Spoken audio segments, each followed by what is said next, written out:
আপনি ভয় পাবেন না, বরং আপনি যা আদিষ্ট হয়েছেন আপনি তাই করেন। কারণ নবীরা যখন স্বপ্নে কিছু দেখে সেটা সাধারণ মানুষের মতো স্বপ্ন নয়, সেটা ওহী, সেটা আল্লাহর পক্ষ থেকে আদেশ। তো আপনি আমাকে ধৈর্যশীল পাবেন, আপনি ভয় পাবেন না।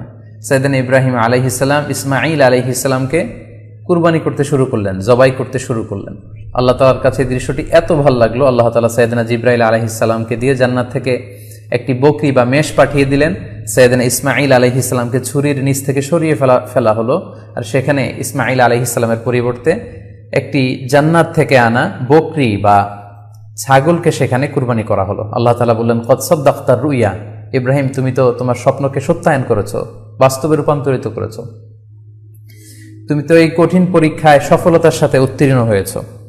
সাইয়েদনা ইব্রাহিম আলাইহিস সালাম পরীক্ষায় উত্তীর্ণ হলেন এবং বাপ বেটার এই দৃশ্যায়নটি আল্লাহ তাআলার কাছে এত ভালো লেগেছে, আরশের উপর থেকে আল্লাহ তাআলা এত পছন্দ করেছেন ওনাদের